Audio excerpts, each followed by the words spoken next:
this evening. And Los Leones is going to be a position that we'll be keeping our eye on. It's no longer occupied territory of New Happy, who are taking a break today.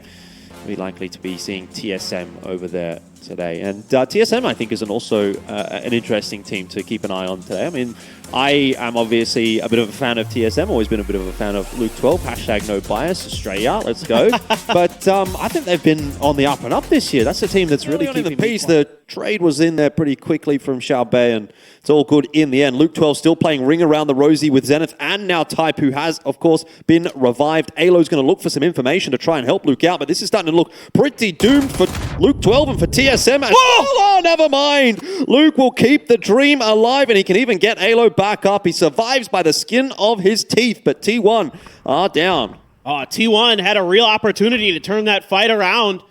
TSM there keeping them alive. Let's see how long that lasts. Snakers trying to see if he can snuff out 6x. Blue zone grenade thrown. Flood on Overwatch. Trying to keep Tianba at bay. More rolling here for the Falcons, but it's A-okay. That blue zone, actually it's going to be Lin Shu.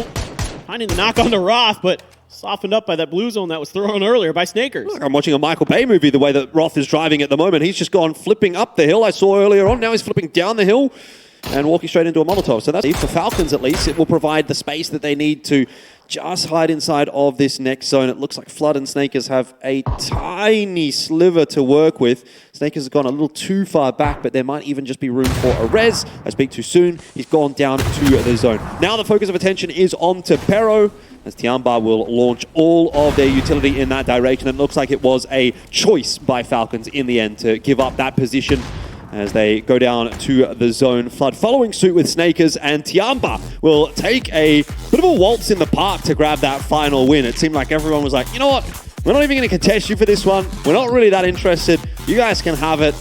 We're just not going to give you any extra points. It's just not much hope for the other teams in that situation. Them getting that win. They did have a good spot north. They did catch that shift a little bit. I won't lie about it, but you make the most of the circles you get. And I will assume that when we get over to the man of the match, it is going to be Pow Pow Pow on my fantasy team. Gotta love it. Yeah, unfortunately, I picked him off and put him on the bench. But you bought Chlorides, and I think that was a good trade. Chlorides still looking pretty strong. Expendables weren't bad in this one. I think Chlorides can do good. If not in the group stage, then I'm definitely expecting to see them pop off in the finals. But yeah, we'll see. I think he's a little bit too cheap. It'd probably be pretty hot in that getup. You know? Yeah, I can't imagine he'd be doing well in that leather suit. Yeah.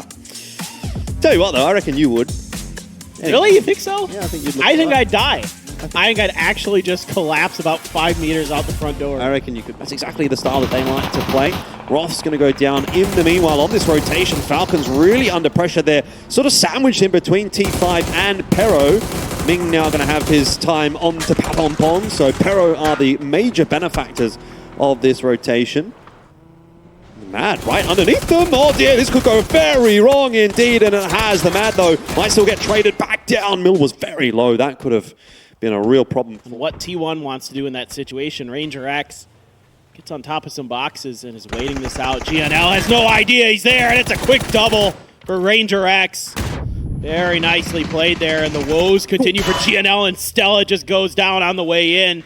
FW helping him out there, and now 6x. Thinking about the Panzer, but won't need it. Yep, backs off, and yeah, it's already done. Look at all the bodies here. It's crazy. It's going to be a lot of loot there for FW if they ever need a reason. Maybe some sightlines starting to open up. Tianba squaring up with Navi, but Navi so far getting the best of it. Trying to go for the flush. Hackatori right around the corner. Good reactions. Going to take down CC and Tianba there. And Navi, the slow, safe start that they played at the beginning of this paying dividends. Genji's players getting involved. A nice drop shot from Tanvu. It's going to take down another player. Come up, grenades in hand. Up and over, Chlorides. A little close, but not significant damage done. No damage done, in fact. Yeah, 17 have read the situation pretty well. They know that this is going to be their best chance as a duo. They've seen the Expendables dropping a couple of players. Delwyn's been run over. Chlorides, at least, is going to get the knock onto Suchiu. Delwyn's helping out as well, but here comes Saucidid. He gets two. Nice spray down, but a good response from Raze. Still a fairly wounded-looking Navi, as Sosa does get taken down. It's just an absolute brawl in the center of the zone at the moment, and those teams that are on the outskirts are being given a massive advantage as a result. T1 have been keeping themselves pretty quiet so far. From him, and now you've got the old La Vega duel. Zenith and Raining. See what they can do. Hakatori gets the better of Zenith, though. All down to Raining with that P90. And a couple members of Gen G trying to see if they can find the flank angle on Navi, but Hakatori aware of it, keeping him at base. Good peek shot. Really nice stuff from Hakatori. You're kidding me. It's going to be tough for him to get this flush onto Zenith, but honestly, he's put it now into a one-on-one. This could actually be winnable for Hakatori. He's got the high ground Hakatori the way he's shooting at the moment. He might just get this done. Well, this is tough now for Raining. He's outside of the next zone. Has to find a way to kind of bamboozle Hakatori. Might have had an opportunity if he could find the shots with the SKS, but just not able to do so. He's going to take this opportunity, this brief moment of safety to heal the head, but immediately takes a shot to the head himself. Down at 24 HP, and so far the DMR battle very much going Hakatori's way. Yeah, Hakatori's just not missing at the moment. He's got 6 kills already. 890 damage in this game as well. There's another one this time back in the other direction at least as well. It's a trade and exchange of damage. This is a gamble by Raining. It's going to not quite pay off, you'd have to imagine. He's out in no man's land, and Navi somehow swindle the victory there. Hakatori has to be taking a bow. That is a very impressive individual performance from him. That was insanely good. Stellar stuff from Hakatori. You love our 56 points from our 1K club, so not there, but still 7 kills in the man of the match here for Hakatori.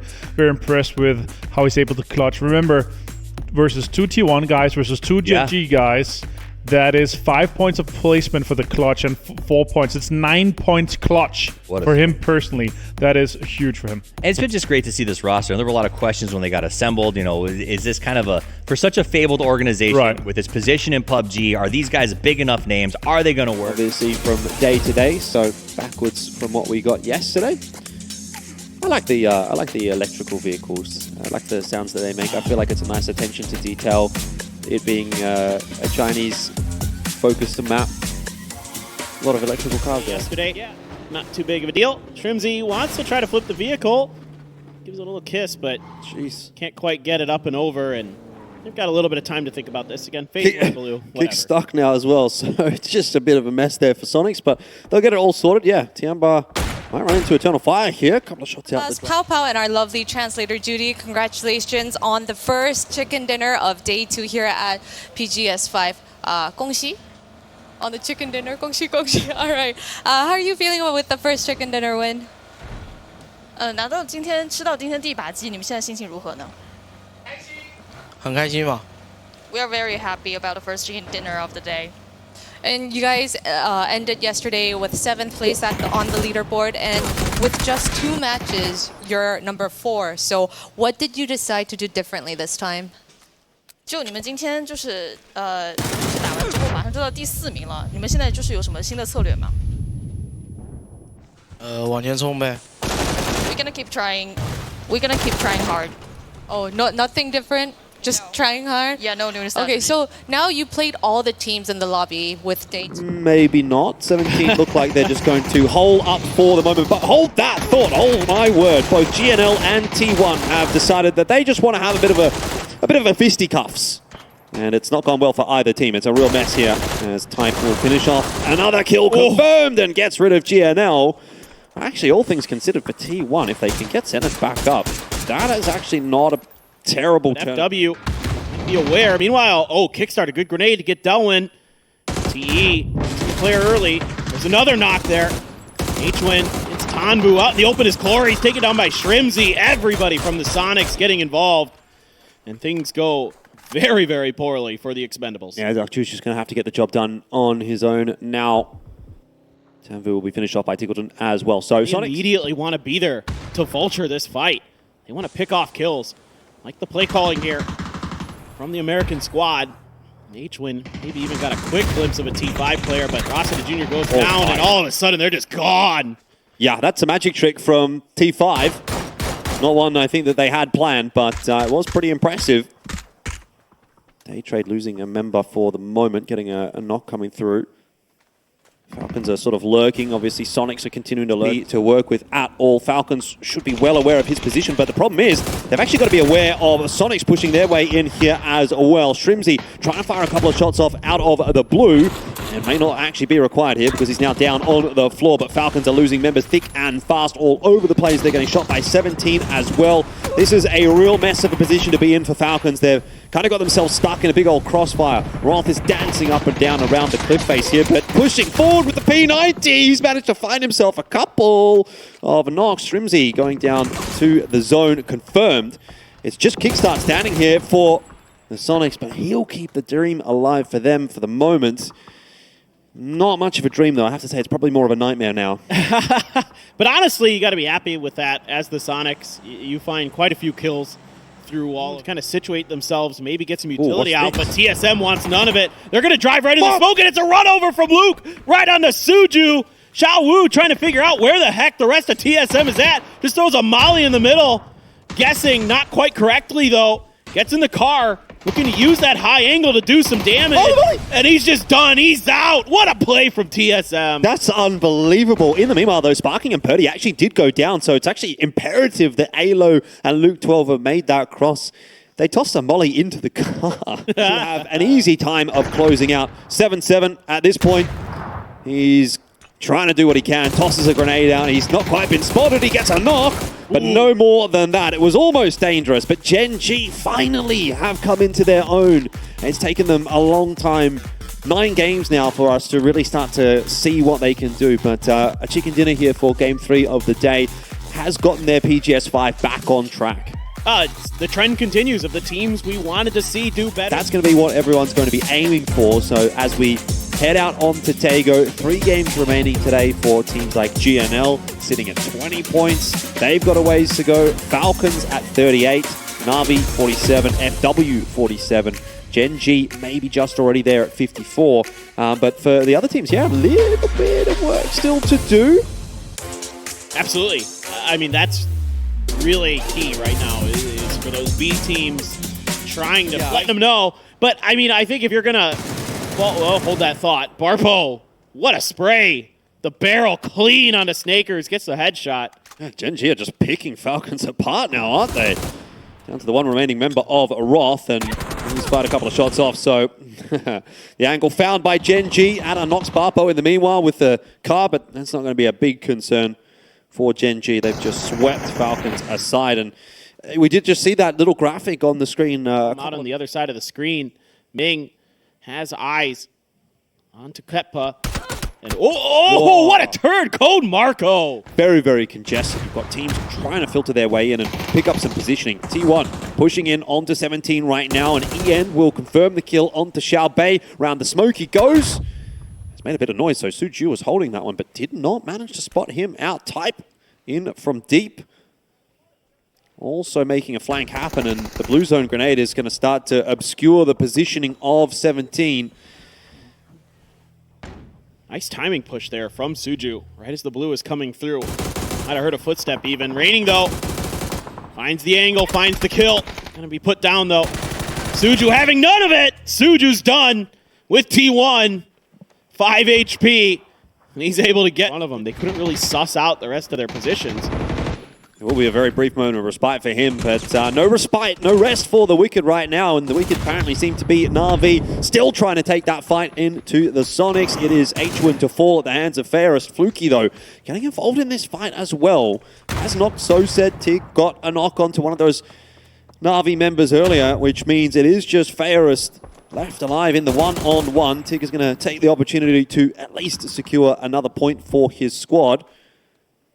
Has to be wary of the angle that Fluky's got in as well, and now maybe getting an idea of where Fairest is, but too little, too late. Leaderboard, they kind of need everything that they can get. Fluky's got him spotted. Fluky just trying to cut off any escape angles, making sure that this point does come through. Yeah, done and dusted. It is going to be the win for Teraton 5. And a nice, slow, easy game. Playing good, disciplined PUBG will pay dividends from time to time. Yep. And, just came out of that the Western shipyard, the mini ship. Probably Ranger X is going to be able to get the man of the match for that. We had some guys that... We did. That you say man of the match. If it wasn't going to the winner chicken dinner team, that would have been a case of we saw some good things, crazy things. But that fits this narrative of like these are the wild card maps, right? Like because you have a team who's like, well, we're not going to get that circle. We got to go wild. And then you get Ranger X says, hey, we pulled the circle. We don't need to go for the kills. We're just going to sort of lock up and get those 10 points. I like that his stance is also part of his name, X. Ah, is that why he chose it? That makes outside of their vision range somehow, or came in from the south at an angle where they couldn't really see them because of the foliage or something. And that caught Falcons quite a bit off guard. Clories, Roth is done. Poor guy gets shot out of a vehicle again. Bad news indeed for Falcons. Yeah, this Clories is so clean, man. Tremendous, tremendous player. Yeah, they get 1 point out of that whole engagement, which was the kill that came through, I think, from Snakers, but losing 2 players for it, definitely not worth it if you will. Or it's a cell tower, I think, actually, now that I look at the top of it. I didn't think there were cell phones when Miguel was... Anyways, I'm not going to talk about that lore. Grenade out there. Snakers already weak. Relo's got to go. He's done, man. Snakers as well. Gone. Relo trying to find some kind of out. There's none available. Pow finds 2. 7-7, keeping them pinned down. Pow's going to swoop in for the points. Yeah, pretty doomed game, honestly, for Falcons. It just seemed like they couldn't. They've done reasonably okay, actually, by getting 3 members across. And now Sonics and 17 running into one another. It looks like it's really just running into a freight train, though, as 17 puts Sonics in the ground. No. They're certainly not looking. Tanadol has managed to make the riskiest part of that cross without being seen. So, yeah, could be doomed for T1, but we'll check back in with them in a second as Gen G have Hero in between them. Summer actually not quite going to go down, and he was the distraction for Ming, who gets rid of Gen G. This has been a little bit of a messier game, right? Fights happening all over the place. There's a weirder circle pull. T1 now copying the brunt of those shots from Day Trade. We expected this to be the case. Norrent, in the meanwhile, has actually gone down to Linshu. But T1, as expected, have been cleaned up pretty comfortably by Day Trade. Norrent, though, is a dead man. He's actually still over in North Georgia Pole. So he's toward their south, which is Tianba. And unless Pow maybe could have struck right there, brought it back into the 2-on-2, this is looking quite grim for Tianba. It is a guaranteed Chinese victory, but really it's all 17 at this point as they get themselves over the line for match number 5 of day 2 of PGS5. Man, it feels good to see them winning on Erangel. It's a team that's been just so good for so long on that map, and we've been curious to see if they're going to be able to pull it together here. Cheap, right? 18, I think, he ended up on something. Like, it's too cheap. He had to have a big one. So, yeah, I'm obviously happy for him. I'm happy for the team, but also happy for my fantasy team for a 1K club. Man of the matches, that should give me more. Give me 20 more so I can catch up to you. Yeah, you heard him first, Twire. Give us extra points for man of the match. But a big shout out to Lil Ghost for getting that man of the match. This is a player that, you know, we've seen for a while. We used to call him the poltergeist sometimes because he's so scary. We saw a bit of a fall off at PGS. It just felt like he was a ghost of him for his former night. You're absolutely right to harp on that, because not the last game, but the overall picture that we're looking at here for the Falcons, because they're such an important team, you know, a team that I think there's a lot of high hopes for, especially regionally. You know, you think with the Sonics and TSM starting to look, you know, well, we know the Sonics are good. That's a known quantity. TSM starting to look good. The Falcons don't feel like they're that far behind when you watch PAS, so you're kind of hoping to see them, you know, at least make it to the grand finals. Sitting in building, waiting for Rossiter Jr. to walk around the wrong corner. They have called in the cavalry. Can't imagine he's getting away with his life here. That's a very nice little play from TSM. Very quick rotation coming in from the lads. And Purdy calling that across. Even a little bit more worried about the push coming in their direction from multiple teams. But that'll be a conversation for later on as Falcons do pick up one important point as Snakers locks down his building. He's going to have to do a little more work, though, to keep himself alive because Tianba are lurking. But they decide better of it, and they will leave Sky Garden to Falcons. That's a huge win for Snakers right there. It at least keeps the hope alive for the Falcons that maybe they can do something, and keeps, the Sky Garden completely under their control. And yes, we do call it Sky Garden. That's right. It's not heaven. They can choose whatever they want. Do I want to kill onto 17 or do I want to kill onto the Expendables? Maybe I'll take both. The Expendables eliminated and 17 will follow suit very shortly after. Mutually assured destruction for those two teams, but massive benefit for FaZe as they can move into Bunnings. Yeah, this is a tremendous opportunity for FaZe Clan. They've taken control of a really good pivot point there on the bottom of the circle where they can make their way south to north with some good sight lines. There's a few small hills. Even 52 just off of placements. That might be enough if it's a weaker lobby in terms of the overall points required. The Cloud Car coming through from TSM offers up another opportunity for Flood. He takes down Sparking, confirms that kill. In the meanwhile, Purdy gets rid of T5. As I mentioned, TSM wanting to sort of backfill into that position that T5 had later on in the game. It's exactly what they've done. It was always the plan for them. They do have to sacrifice a player for it, but that's Hail Mary from FaZe, and it might just work. They've just done an absolute number to Navi. What is that? Navi, out of nowhere, are down to just Hakatori. 2 of those points have been stolen away by Falcons. Flood and Relo watching that with eagle eyes, keen for any possible point, anything that could get them closer to getting to the grand finals of PGS5. What have I just seen? That was awesome. I love that from FaZe. I respect it. You're in a If he can get this one onto Alo, how many more does that give Falcons? TSM down to just 2. I don't know the exact points total now for Falcons. I think they're getting involved in that. They'll just let TSM deal with Relo, who might just survive the 1v1 now. He'll confirm the kill onto Luke 12. You have to in these circumstances. And he gets it done. He holds on to second place. Relo might be the savior for Falcons. T1 will push their way in 3v1, but you'll consider this a win for Falcons. Oh, look at Roth. He knows it. He knows how important that was. You could see it right away. Second T1 take the final game of the day here at PGS5, day number 2. The real winners, though, have to be Falcons. Again, we can't guarantee it until tomorrow. It'll be something that analysts can talk about as well right after this, because I don't even know exactly how many points they've ended up there. But if I had to hazard a guess, I think they've probably got to maybe 55 or so, which historically would probably be enough. Exactly. They gave themselves a chance, that's for sure. Yep. And it looked like under pressure from them not being full team strong there, and also a lot of teams on that around them, they had to come in from the western side. They had to stick under and survive for as long as they could. And you survive, and in the end, it's the man of the match. 542 damage, 3 kills, 3 knockouts. But what it came down to is they had a good spot. They managed it. They made sure nobody pushed into them, so they don't have a lot of kills, but they also, that's a tough spot to manage. Right, you have to manage to keep those folks away. So they did manage to have everything on the upside of the